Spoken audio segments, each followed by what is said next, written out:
Hi, everyone. I think our waiting room is nearly empty. Thanks again for joining us for this ad hoc Fire Chat Friday, following the permanent pay fix for wildland firefighters as part of the continuing resolution. Excited to meet with you all today. I'm Samantha Storms, the Division Chief for External Affairs for the BLM Fire Program here at NIFC in Boise, Idaho. We'll go around and do some introductions and then jump right in. I will encourage you that certainly if you have questions, we'll give you an opportunity to raise your hand, unmute, ask us your questions as we go along. And you can also drop those in the chat and we'll address as many of those as we can get through in this next hour. So thanks again for joining. All right, good morning, good afternoon. Ken Schmid, Division Chief for Budget and Evaluation for BLM for Fire and Aviation. I'm Grant Beebe. I'm the Assistant Director for Fire and Aviation. The three of us are sitting here at the Fire Center in Boise. Thanks. Now I'm talking. Okay, that was a brief introduction. We don't have many people from management on the line. That's to your benefit. I'm not going to belabor this because I want to get to questions and to Ken talking about some of the details.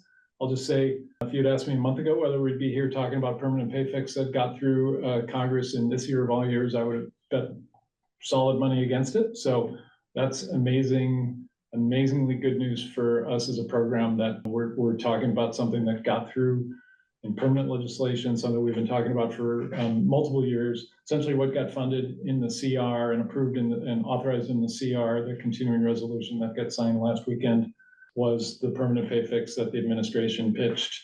The last administration pitched to Congress. Congress took up in a couple different bills. It's both a base increase for wildland firefighters and some incident-based pay, and Ken's going to go through some of the details on that stuff. All this stuff, put it in context, really started in the summer of 21, when President Biden at that time said wildland firefighters, we were having a busy year, said wildland firefighters should be making more than $15 an hour at a minimum, right? We had people making considerably less than that as an hourly wage. What we ended up with at the time was a temporary bump of even the minimum wages to $15.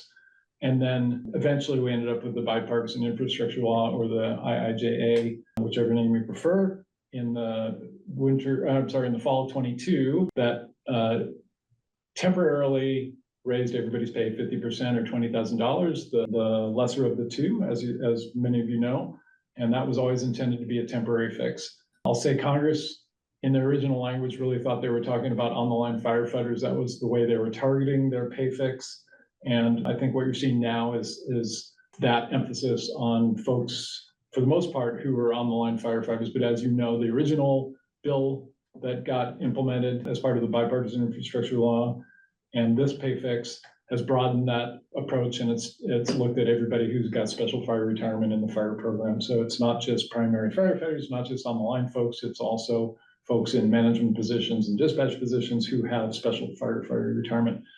We acknowledge right up front there are people who are left out of this. We've talked about that for years. The key support folks who don't have jobs, they aren't in jobs that would be covered by special firefighter retirement, or who have retirement coverage as it is, right? So there are hundreds in the BLM, actually thousands of people who support wildland fire who have been left out of the pay fix to date and who were left out of this one as well. And we'll just throw that right out there. So it doesn't cover everybody. It covers folks that Congress really intended to cover. And those are folks, for the most part, who are engaged in wildland firefighter response on an active basis. And they had to come up with some way to look at that. And they looked at it with special retirement coverage. So not perfect, but good for the folks who've got it, right? This, I think the other context to talk about right now is that, much of the federal government, as you all know, is looking at a much different situation than we're looking at. We're looking at really a pay bump for folks, a permanent pay bump for folks. And much of the rest of the government is even looking at things like RIF or their entire departments being shuttered. So that's a recognition that the mission we have is crucial. It's part of public safety, can't go away. And we need to invest in our people. We need to pay people what they're worth. We need to increase recruitment and retention. And to do that, we need to make permanent a pay fix. Well, that's all good news. But there are folks who, starting next pay period, are going to see a base reduction in their pay, and we're keenly aware of that. And that's why we want to kind of go through some of the some of the nuts and bolts of how this is gonna work, the two pieces of the pay reform, the permanent pay fix in the tables that affect your wages, and what that means to you short-term and long-term. Obviously, there's a long-term benefit in terms of retirement for folks who are gonna take advantage of the federal firefighter retirement system. So there are some longer-term effects that aren't quite so visible in the paycheck that you get. But definitely knowing that people are gonna be faced with a reduction from one day to the next in their take-home pay, that's a huge deal. I want to talk about how that's working, and then Ken's had his staff provide that estimator so that you actually can get a good idea of what it looks like for you in the short and long term before it happens. So we're going to get ahead of that. That, I think, is all I want to talk about, so that we have time for questions and Ken can get into the meat of it. So, All right. Well, I'll get into some of the, what does it look like as far as, running through some examples. But as Grant said, this is the permanent pay fix is really two-part. And so the first part is moving all those that were getting the incentives from into the new pay tables. So employees can expect to go from GS employees will be going to a GW scale, a new table that's going to come in there. The GW is a general wildland firefighter. And then this will also include those that are in the wage grade system. There'll be a new, they call it FWS tables is what they get. There'll be a new one that's specific for wildland fire. So they will be getting that. When does this all take effect? Well, it takes effect Sunday. So as of tomorrow, everybody getting the incident premium pay, the incentives is going to be shut off. And then everybody will start getting be moved into the new pay tables. So that will start occurring tomorrow. HR is going to be busy with that. So that's going to be happening. Like I said, tomorrow HR's got their dates all set and are beginning to, there's been direction to HR so that they can start working on that. I guess while we're talking about that, about turning off the incentive, there are some employee responsibilities and the stuff we're going to be talking about here. One of those employee responsibilities is like make sure your incentive is turned off, because that's something HR needs to do. We'll be looking for it from the budget point of view here to check, because nobody wants to get some additional pay and then have to pay it back, right? So the obligation is on all of us to monitor that. HR's got a ton of work to do. Long-term, HR is going to be better served by this new system because they're not going to have to do these incentives all the time. Happy because our HR folks have been working their butts off for years trying to make this stuff happen and unhappen. But be sure we want people to be paying attention to make sure that their incentive is turned off. And we'll be monitoring as well, so we can signal to some offices that need to turn off incentives that they do, so that people don't get bills for collection. And so everyone who is getting the incentive should get an SF50 notice that they're going to get their incentive shut off, but they should also start getting notices when they get moved over to the GW, to the new pay tables as well. So folks need to be watching for that. That's supposed to occur around the middle of April when that is supposed to take effect. I would also mention that the incentive shut off, we start the new one on Sunday. It's going to take a little bit of time to get all this put into QuickTime, and so that then we can transition over to it. And what we're being told is we're supposed to have the new tables by April 14th. And then by the April 29th pay date, on or around then, we should be able to start getting people paid for that. So that does mean there's probably going to be 1 to 2 pay periods that anybody who's getting the incentive won't get the incentive, and they will not be in the new pay tables, but they will be back paid once that system is set up. This also goes into effect is the incident response premium pay. Very similar, that's got to be set up, and we'll go into that a little bit. That's got to be set up into QuickTime as well. And we just found out here last couple of days, it does sound like that is going to be set up and in the system, able to use maybe towards the end of April as well, is what we've heard. Initially, we heard not till August, so it'd be a huge back pay, but it does sound like now it is going to be end of April with that. So with that, there'll be, and I'll get into that, but IBC will be tracking the back pay part and make sure people get paid for that. And then with QuickTime, we got a way to track the incident response premium pay as well on that. All right, so you know, like, I think we've talked about this a couple years ago on a Fire Chat Friday, what do the new pay tables look like? And it's still the same as it was proposed a couple years ago. So it really starts off at a GS1 is gonna be making 42% more than they currently are in their tables now. A GS2, 39, GS3, 36, and it decreases by 3% all the way down to a GS14 is at a 3% increase, and then a GS15 is a 1.5% increase on that. So that's what will happen with the new pay tables, and that does include locality. Will be included with that as well. Ken, there was a question about the FWS scale. Have we seen that one actually in writing, what that wage grade? We That have not scale looks seen like? that. No, we haven't seen it in writing yet. They are telling us that one will be included by the middle of April, Okay, so we will look for that and try to dig it up, and we'll send it around if we get eyes on Yep. And so that's one part of the incident permanent pay reform is the new pay tables. The other part is what they're calling incident response premium pay, IRPP. And what this is for anybody that goes on an incident, they will get this incident response premium pay. And what do we mean by an incident? Well, if they get an order to go to a wildfire incident, they'll get it. A prescribed fire incident, that counts that. Severity, and then also initial attack will get it, but not until after 36 hours. So our IA folks are on an incident that is, they get it stopped, contained within 36 hours, they don't get it. If it goes beyond that, then our understanding is that they will end up getting that. So the initial response has to last more than 36 hours. It does also say here the employee must be deployed more than 50 miles from their duty station or the location of the qualifying incident prevents them from coming back home. So our interpretation, just kind of reading through it right now, is if you're not coming home, you're on initial attack more than 36 hours, you're gonna start getting it from that point.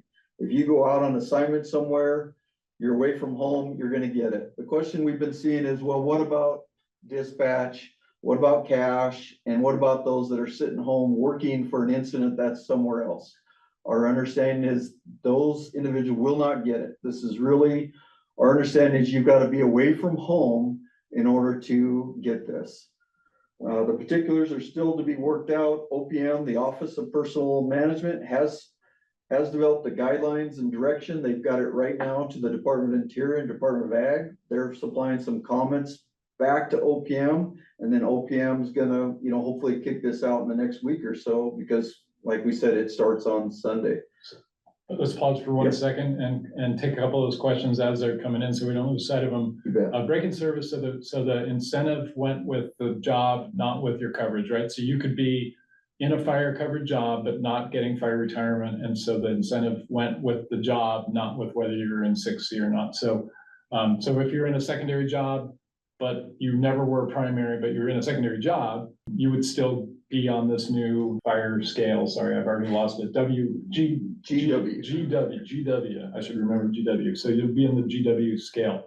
Break in service, similarly, if you take break in service, you're in a secondary job, come back into a secondary job, you would not have, at that point, you wouldn't have fire retirement coverage, but you'd be in a fire covered 6C covered job. Even if you don't have the coverage, you would be in the GW scale. Yep. And we will obviously be monitoring that because that's the deal. For ADs, Bob's question there about ADs, we are talking about the ADs are different. They're not in the federal scales at all. That's an AD scale. It's separate, but we are having those conversations about trying to reflect this new reality for ADs as well. Just having those conversations now about taking a look at the rates we're paying ADs, given that other fire responders are getting a boost in pay. Can we do the same for ADs? So having those conversations, haven't got there yet, but talking about it for sure. Couple of the other questions, how about duty officers? Only if you get a fire assignment, and again, this is our interpretation, understand right now, if you get a fire assignment, then you're gonna get the incident premium pay, is our understanding right now. Yeah, so for people like dispatchers working in their home unit, duty officers working in their home unit, FMOs running programs in their home unit, IA firefighters in their home unit, not going out for more than 36 hours, you don't get it. It's got those conditions are 36 hours, can't go home, or 50 miles away from your house. And as Ken said, we're still working out how those things work. So there is a premium paid on going away on fire assignments, and people have been talking about this for years. You know, what about work-life balance? You know, why are we turning around and pushing people to leave home again? I think that's the way it's written, and I think the point of that is that we're trying to compensate people for responding to wildfires, and paying them at their home unit when you can return home is not part of that incident-based pay. That's the way it's got rolled out, and there's not a lot of wiggle room in the language. But yes, it does not favor people who are working overtime on their home unit for getting that bonus pay. You will, on the other hand, if you're in a fire job, be getting higher overtime rates because your base pay is up. So unlike the incentive that we have now, you will get higher overtime even at home because your base rate is higher. It's different from how the incentives have worked. Couple other question, is this on top of hazard and overtime? Yes, this is a separate pay that individuals will get. And another question, do you get premium while traveling to an assignment or incident? We're not 100% clear on that. That's a question that I asked this morning. Their response was that OPM's issued this guidance, they're responding back. Once that's issued, we'll know for sure. So we're not 100, because there's some direction in here that says, you know, the initial response time lasts more than 36 hours. So we're trying to interpret, does that mean all incidents, or is that specific only initial attack? So we're waiting for the response on that part. We think our best guess is that it starts at 36 hours. So unless you're traveling more than 36 hours, it wouldn't start, you know, more than likely for most people in their travel status. And it's as Ken will go into, it's a daily lump, right? So your day, they start after 36 hours, you get a daily lump of X number of dollars based on your base wage for that day. So it's not an hourly thing at that point. It's a daily thing that you would get every day that you're out more than 36 hours. Yeah, and the way the incident response premium pay is calculated is based on 4.5 times a person's hourly salary. But it is capped at what a GS 10 step 10 would be making with that. And then there's a yearly cap, which we believe is a calendar year, is $9,000 total is the most that an individual could make getting that incident premium response pay. And so for some, you know, lower grades, they're gonna get less per day and it's just, if you work 1 hour in that day and it qualifies for that, it's kind of like hazard pay, right? You get it for the whole day.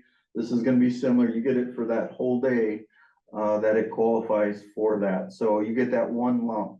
For GS 10 step 10, for fire folks, it's gonna be, for most that are in like a general pay scale, that'll be $216 a day additional. You get on top of overtime, hazard, night differential, all that. And there'll be a code that'll be in QuickTime. I believe it's FRF that you'll put in there. You'll put the number of hours that you qualify for it.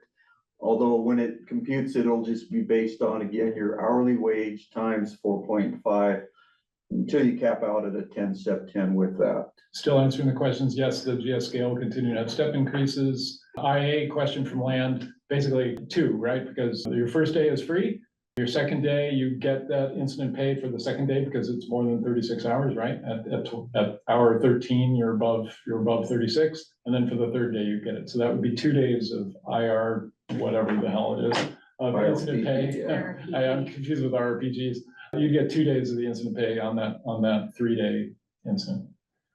And so question is, will that applicable locality rate apply? Understanding is yes. So whatever the 10 step in 10 for your local locality is, that's going to be the cap limit on there. So it applies to your current scale, your current wage is what they're going to be used to estimate that. We do want to throw in right now, some of the people who are left out of the stuff we've been doing to date were our militia folks. So the folks from outside of fire who are helping fire support, actually going out on incidents or going to a dispatch center to help support it 50 miles away from their home. So they would get this $90,000, not just fire people, or 9,000, sorry, it's not 90,000, 9,000. They would be eligible for this. So that's a great benefit, I think, to the program outside of the fire folks, that we're starting to share the wealth with those folks who are doing IMT work, you know, single resource assignments, dispatch, et cetera, all those folks who are helping support the program by traveling.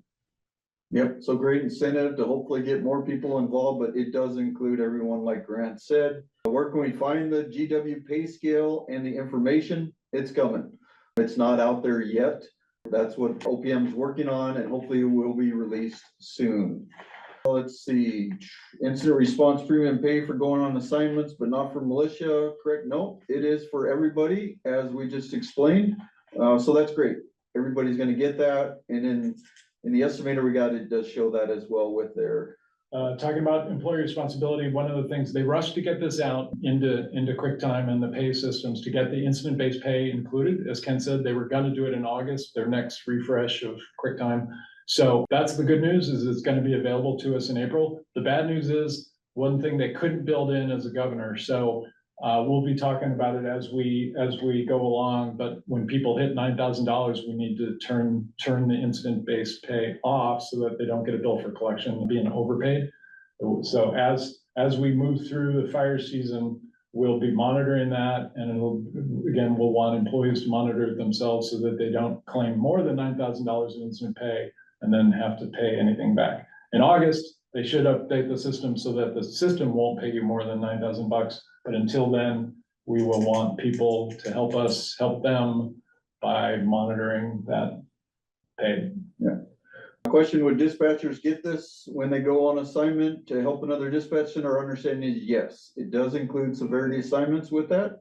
So that would be included. There's a note in here that not later than 120 days after the date that is 1 year after the effective date, I will publish a report. And so yes, my understanding is after a year, we're supposed to look at this, see how that's impacting firefighter pay, and see, look at the impacts and how it turned out for our folks that were getting the incentives before. So I think we hit that part. You have a couple more about ES and bar, and then. Does it count ES and bar assignments? Oh, good question. Good question. Yes, yes. I mean, that's LF2, Yep. so I don't know about bar, so we'll take that home with us and ask that question. And OT start being calculated in retirement? No. Nope. It continues the same process we have now, which is our fire overtime is not part of retirement calculation. That's been out there in some bills that did not get included in this bill that got passed. One of the questions that's comes up is, what about the pay cap?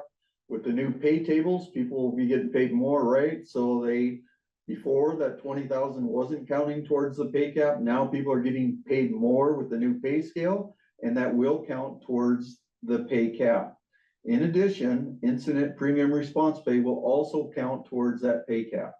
And so individuals could likely hit that pay cap sooner.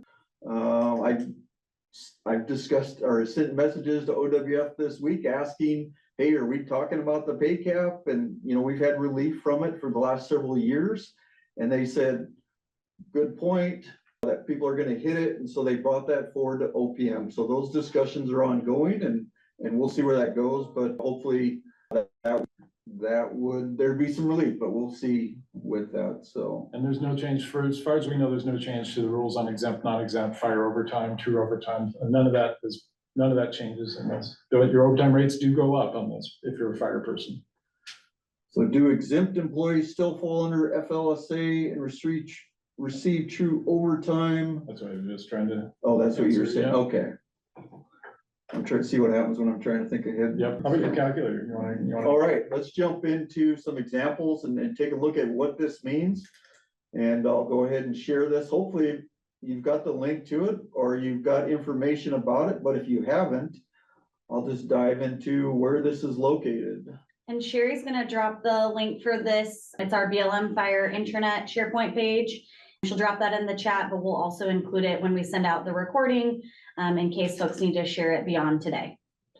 So if you go to our BLM Fire Intranet site, you go over to programs and go into the fire budget and evaluation site.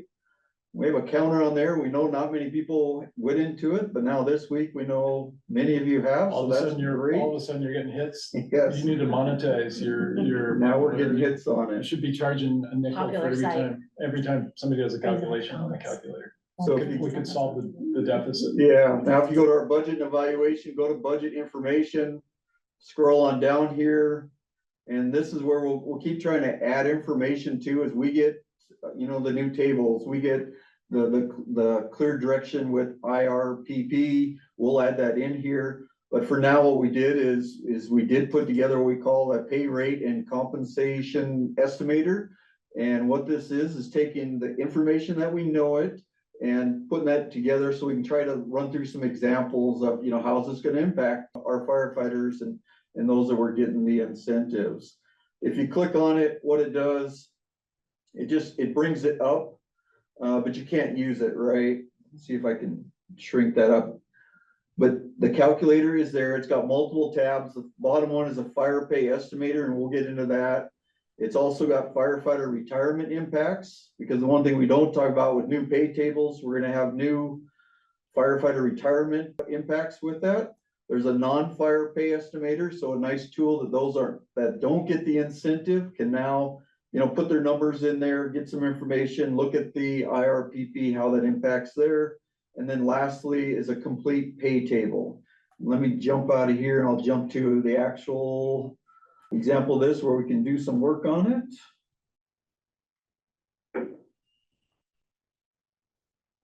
All right, so here's actual, when you open it up, you gotta download it, put it in, it'll open it up in Excel, and then you go around and play with this. A couple things on here just to note, this is done on the rest of the US pay table. We've got a way now that we're going to add in the locality pay. We're hoping to do that Monday, Tuesday. And so when you click on here, you'll click on the grade you wanna test out. And then you can also put on what your locality is. And so we're hoping to have that next Monday, Tuesday. Brian Williams, he's filling in. He's detailed behind Ben Sitz, and I'm mentioning their names because they're the ones who did all the work behind this to get this going and get this working for us.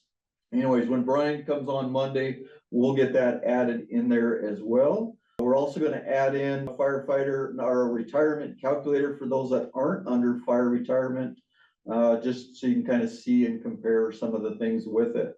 So what I'm gonna do is just I'll quickly kind of go through a couple examples so you can kind of see what the impacts are here. And we start off with a GS5. Step one on here, that's our entry level typically for a career type position, right? So right now they're making $40,000 a year. 1933 is their starting wage. With these new pay tables starting Sunday, they'll be making $52,000 a year. And their new bump hourly wage over here is $25 an hour. So it's a boost of $580, up $12,000, right? Not gonna get the $20,000 bump, but it is up $12,000. And then over here, you can see the new overtime rate, the new hazard rate, and the new differential rate. And then also you can see that incident response premium pay there. A GS5 would be getting $113 a day. How many days would it take then to get to that cap of 9,000? It'd be about 80 days on there. I don't know if you can see that. I can blow it up bigger if folks are having a hard time seeing that. So to max out, to make $9,000 as a GS5, step one, it would take 80 days away from home, basically, on Yep. incident center. Gotcha. And that seems a ton, but remember now prescribed fire can count, severity can count, initial attack beyond 36 hours counts, and then go on an assignment. So, you know, hopefully that will, you know, help to get towards, you know, what people were used to getting, that 20,000. Over here, as you scroll down on here, what you can do is anything in red is where you can use this and try and adjust some numbers. If it's permanent, we hire someone for a full year, the hours is 2087. You can see on the side here, a note on that. You put in 2087, and then you can mess around with, you know, how many hours it's gonna take to get my $20,000 back is what a lot of people are looking at. And if we look at just, you know, 300 hours of overtime during the course of a year, and I just put in 500 of hazard, 50 of nighttime differential, Again, you could adjust those. And let's just say, you know, throughout the course of the year, someone goes out 41 days on assignment. What it does is it calculates their total pay. Previously, they would have made 71,000. Now with the new pay tables and the new premium pay, 41 days, they're gonna be making roughly similar to what they were before, right? And that's what this is telling us down here. The difference in compensation, that's the difference between what they were getting when they were getting the 20,000 versus what they're getting now with the new pay tables and the incident response pay on that. And then you could also look at, you know, a lot of our beginning employees are a career seasonal, right? So let's just say after the year 1039, maybe they're a seasonal, maybe a career seasonal, and we bump into 300 hours, 550, say they're out similar number of days. Excuse me. It shows instead of making 41,000 when they were getting incentives, now they're gonna be making $45. So they're making way more than they were previously before getting that incentive. That's assuming that your 300 hours of overtime is off unit or over 36 hours, right? So that's, No, that overtime is not gonna, that is overtime. So straight overtime on a qualifying incident. Oh, No, not even okay. qualifying. it's 41 days, it's Yep. 41 days of, it's only 41 days off of the unit, is that Yep. what that means? Oh, okay, so Yeah. you're assuming that they didn't get on, they didn't maximize their They didn't 30 their maximize. plus 36 hours. So let's say they only did 30 days on here. So here you can adjust the numbers on here and they're gonna be making $2,800. Let's say we're talking about our shot crews, they're out a lot, 80 days. They're gonna be making $8,000 more than they ever were getting that incentive At the GS5 level, at the GS5. gotcha. And so if you remember back how this started, it was a recruitment, retention type deal, right? It was the initial start of this and certainly is accomplishing that, you know, as long as people are fairly busy. You know, a shot crew member, they're not getting 300 hours, they're getting what, 750 hours. They're making 12 grand more than they ever were on that. So this is just a tool that people can, you know, take a look at different grades and take a look at the different impacts with that. Again, that's a GS5. If we look at, you know, what a lot of our folks are is GS8s, our engine captains. Again, you can look at the impacts with it. $55,000 now. Now they're gonna be making 66,000, almost $12,000 increase on that. Again, now it's only 62 days only. That's a lot of days, but it's 62 days that they'll hit the cap. They're gonna end up getting $144. So you can adjust with this and look at the different grades with that. Again, a GS8's, I think most of our rates are permanent, right? So 2087. Most of our GS8s probably aren't gonna get 750, but let's say they get 300 hours of overtime. They're probably not gonna get 80 days out. I don't know, maybe some will. Let's say 40 days out on assignment. And they're gonna be making $621 more than they were when they're getting the $20,000. And so, you know, the GS10s and below, essentially having a regular type season, if regular is 300 hours, some people might say that's the low end. Some might say that's the higher end, but you can adjust those numbers and see how that kind of impacts, you know, what folks were getting previously on there. But that's just base pay, right? That's not not base pay, but that's your paycheck. That's not considering effects on retirement. Yep. Long term. Yep, that is not considering that. If we jump over here on the bottom, this bottom tab says firefighter retirement impacts. And we can take a look at that because there are some other benefits to this. So we look like our entry level person, right? That GS5 step 1, 40,000, now 52. How does that impact things like your TSP?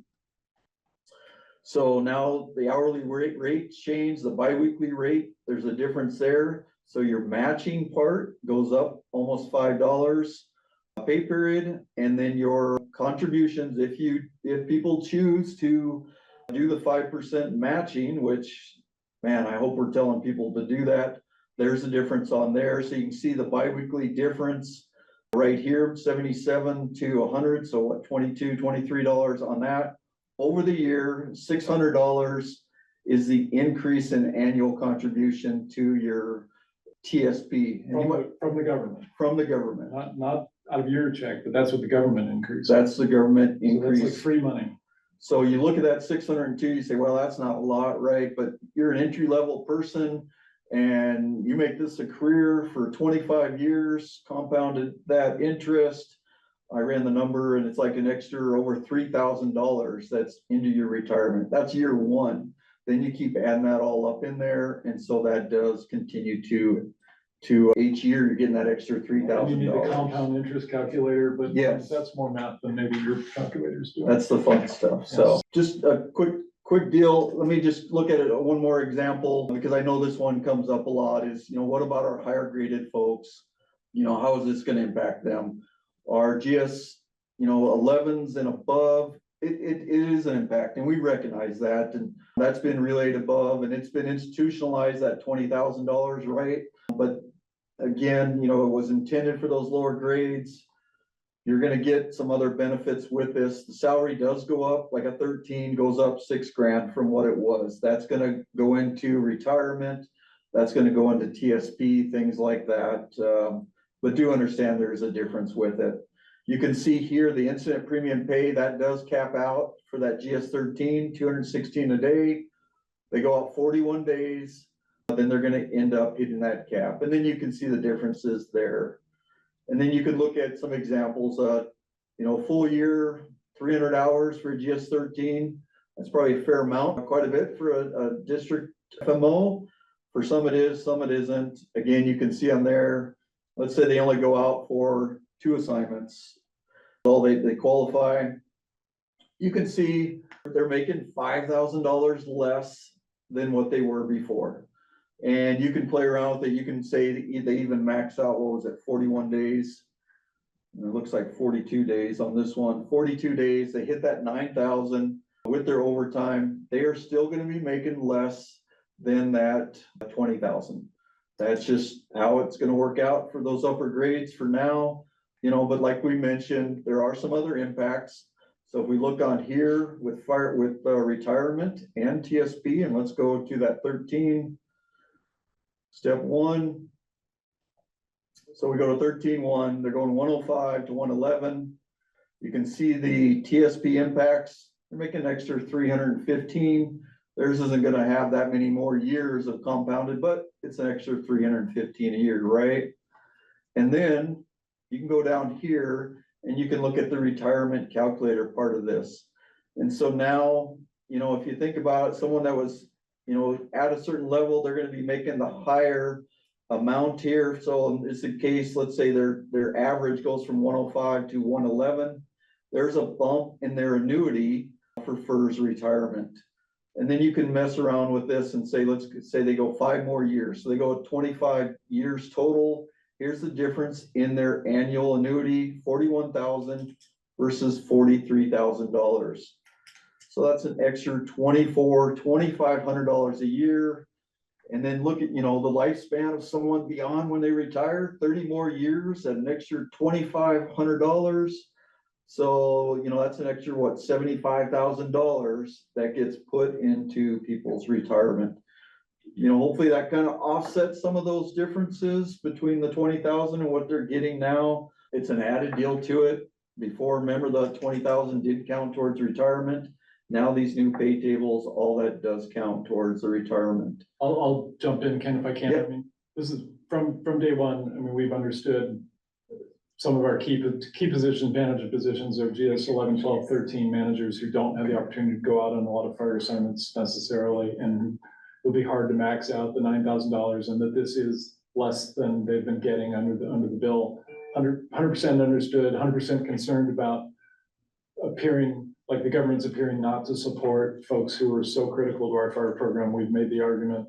We've not won the argument. I guess this is the lipstick on the pig part, which is to say, well, it's not all bad. And I'll say there was some talk initially that we would, this whole thing would just be directed to Arduous firefighters just on the line producing folks, right? So this is a broader look at the fire world than some had proposed. So that's maybe that's a silver lining as well that we did. We were able to successfully get fire folks who were doing support jobs in fire cover jobs included in some way, even though it is not the same that people have been getting over the last number of years. That's a little perspective, but it doesn't help that, you know, people are going to see a $500 reduction in their paychecks next pay period. That there's nothing we can say that does away with that impact for sure. Couple other things just on the table here. We are gonna add in another column just so that those that aren't getting the first firefighter retirement, we'll try to add it maybe here, or it might be in the non-fire pay part. So people can estimate what their retirement would look like that aren't in the firefighter coverage part of that. So we're gonna add that in there. The other tab down here is the non-fire pay estimator. I'll try to shrink this up a little bit. But what this is really if someone's not getting in the new pay tables and they go out and support wildland fire, they can use this to see, you know, what they would be getting. You know, there's their current salary, there's their base rate. And then down here, they can see how much do I get with my incident premium pay. And in this case, because they're not on the new pay tables, their rate caps out at 188. Which means they'd have to go out 48 days To get $9,000. to get the 9,000, to hit that 9,000 cap on here. 9,000 additional dollars beyond their overtime, right? Yep. So if somebody, you know, that doesn't get it, wants to play around with this, they can look at 2087, say they go out on a fire assignment, they get 100 hours of overtime, and they get 50 hours a night differential and premium pay. Let's say they go out for just one assignment, 14 days. And they can put that in there. They're getting an extra $2,600 that they never got. Let's say they go out for 2 assignments, 30 days, let's say total, they're gonna be getting an extra $5,600 that they never got before. So it's just a tool that we added in there. Again, those that aren't getting the new pay tables can see what they would get and can utilize this on there. The last part is just a complete pay table. It just shows the non-fire wage, the premium pay, and the days to hit the cap. And then it also does a similar part for fire as well with that. So it's just a way to, some people like tables versus a calculator. It's just a way to kind of quickly scan it and look at it on there. I'm gonna stop sharing so that we can answer questions with the time that we got left. I think you hit on everything, maybe starting there, Ken. Most of it was comments. Really nice. Appreciate the engagement and comments. Ken will go through some of these last questions that came in. And then, like I mentioned, this session is recorded and will be shared. A few folks, Molly Keating, Sherry, have dropped the link to SharePoint in the chat so folks can explore this Excel sheet and calculator on their own as well. I saw Forest Service note. We won't talk to how the Forest Service is implementing. We know we want to be in the same place with them with IRPP, that the rules need to be the same for that. But when they're gonna put their employees on the new GW page, wage table, we assume they're gonna be on the same schedule we are, but they have different pay systems, so haven't heard that. And then someone asked, is IRPP a daily rate? Yes, it's a daily rate. So it's again, that 450 times your hourly salary. So yes, it's every day you're out there that qualifies, you should be getting that, is our understanding. Yep. Let's see, did you get, so? There was an RX on your home unit, again, the 36-hour rules, our understanding at least, that you'd have to have an RX assignment that went multiple days, and then you would get it starting hour 37 for that day. So yeah, we think that's how that's gonna work, but like I said, we should, hopefully next week, we should see the official direction with it, we're Yep. hoping, so. There was a question about a rumor that folks are hearing about when they leave their home unit and get standard 15.5 hours paid. So there aren't any fights over times, no more staging for 12. Is that false? I think that's referring back, if you originally, when they were trying to figure out this, what's now IRPP, there was talk about like, they were gonna pay on 9 hours versus that way people were capped at 15, that all went away. Those rules, nothing's changed with that, it's still the same 2-to-1 ratio, you know, 16 should be the max. unless you mitigate it. So none of that part has changed. It's really just added this flat rate on there. Alright, so if you're going to stage somewhere away from your home, you can't go home 36 hour 37, you would start accumulating that rate, severity, staging, call it what you will. It's basically if you're being called to leave your home and can't go back home for more than 36 hours, it should start paying. That's the principle at least. And our understanding is it's clock hours, so it's 36 hours, not meaning work 36 hours. So, you know, potentially if you start the morning incident, it'd be that later on that next day, Right. Is our understanding. On your home unit, but 50 miles, the language says yes, says 50 miles or 36 hours. Or you can't return, You're not allowed to return home basically, so, yes. or the location of the qualifying incident prevents safe commuting to and from the incident. So that could be, you know, over the mountain and windy roads and you can't come back and. Doesn't make sense to go home, you Yep. stay out there, no. Other questions? It limits ability to return home, yes, it does. It says, we're gonna compensate you because you can't go home. Will HR offices receive information regarding 456 SPD updates? And Kim did respond Okay, in the chat to that, but do you wanna just hit on Sure. it? So on our Office of Wildland Fire call, the other day, they had indicated that any of the SPDs, so the standard position descriptions that we have out currently that are in the 456 will be left that way. As soon as they're up for their 5-year audit, then they'll probably change it to GW. So HR for now will need to code it in GW or as GW in FPPS, but the PDs will still read as GS for now. But just so we're clear, if you're in the special retirement coverage now, you'll be getting the GW pay scale. Yes. You have to be, that's the only way Okay. we can pay this, right? I have asked a couple people because it's been implied that way on calls. So like, that is the way I'm taking it. I Yeah. haven't read the memo. So my thing is, if you're covered on a PD, whether you Yeah. are You don't have to be in a 4, Retirement- 5, 6, yes. correct, if your PD is covered, then you should be getting the GW pay. It does not matter if you are special retirement covered. Right, the job has to be. The job has to be, yes. And HR has to do this, Yeah. right? I mean, there's gonna be an HR component and then an employee component to check and make sure that Mhm. they're seeing it in their paychecks. Mhm. Don't trust but verify. And I, we'll jump into some of these other questions unless you had. Sure. Okay, does the 36 hours start at the beginning of your work shift or when you receive a dispatch? We're not 100% clear on that I part. think it's gonna be when you are away from your home for 37 hours. Yep, that's our understanding. When will the new pay table be out for wage fire employees? Our understanding is hopefully that'll also come out in the middle of April. We know the GW will. I haven't heard specifically, but we're hoping it'll be similar to that middle of April in there. Will we be back paid for IRPP? We're out on assignment now. Yes, everybody will be back paid for both pay tables and for IRPP it starts Sunday, right? Yeah, it's not when the CR was signed. The CR stipulated that it would be the start of the next pay period after the CR was Yep. signed. So that's why it's starting Sunday. So no, you're not getting back pay for the past week. So our fire admin and fire business positions included only if they were getting the incentive before, if they're fire covered positions, but if not, no. Can you share a link to the actual text of the past law?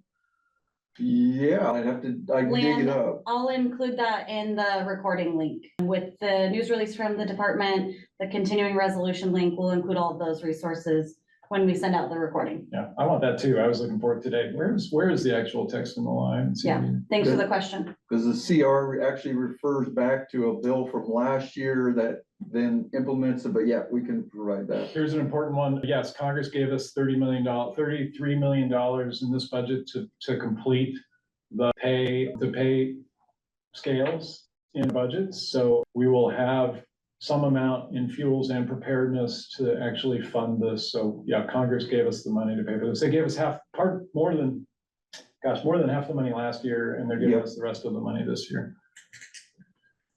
Let's see, for the managers, will we get a bump in budgets to, okay, that's what you just answered. The 36-hour rule is just for IA.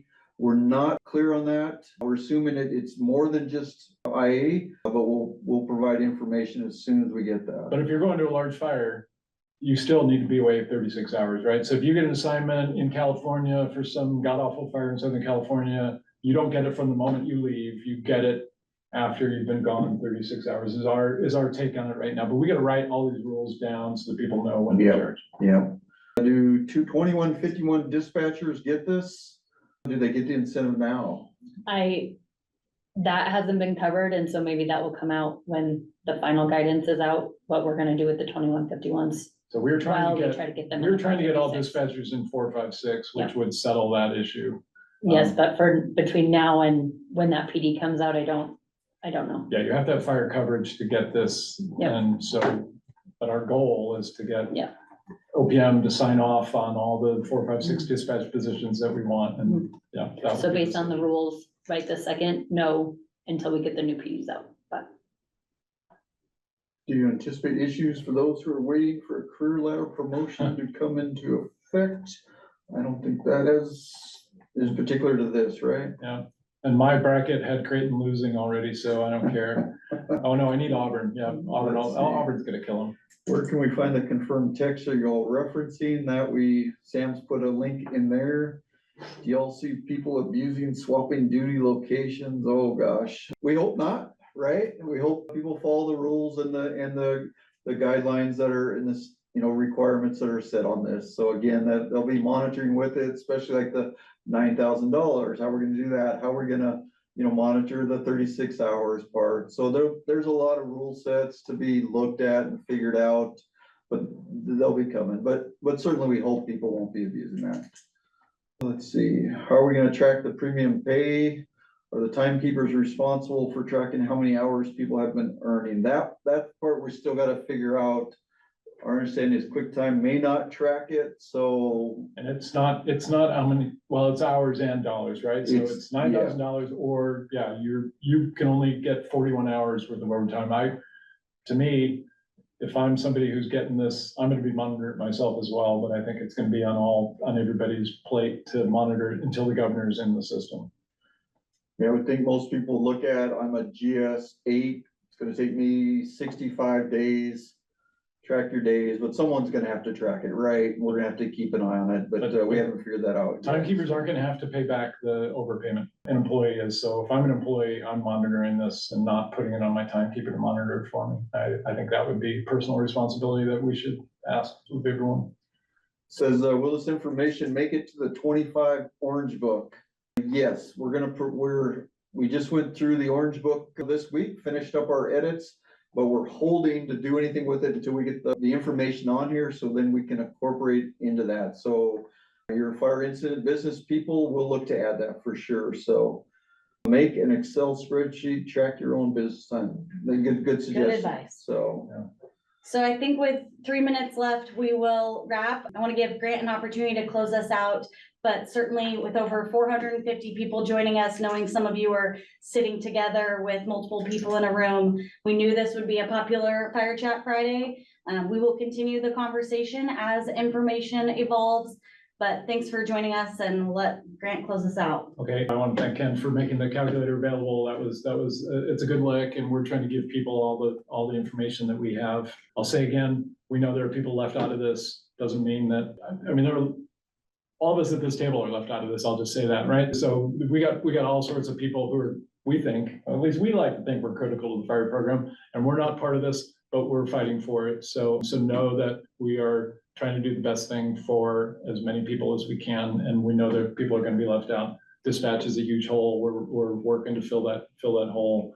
We do really like that this is gonna encourage, hopefully, more folks to go out and help support large incidents, so that's a good thing. And this is really, compared to where we were before 2021, this is a huge game-changing difference for us. So looking for the long-term health of the program, paying a livable wage is what we've always been talking about. We don't necessarily like the number of hours somebody needs to go to make the same as they were making before. But before even, we went to $5 an hour. is kind of where all this started, right? And people were making $12 an hour or $10 an hour. And so this is a world different from there. Happy about that for sure. But realize that short-term impacts are going to be super visible, people. We certainly hope that nobody says, you know, this sucks, I'm out of here, because that's the last thing we want to have happen.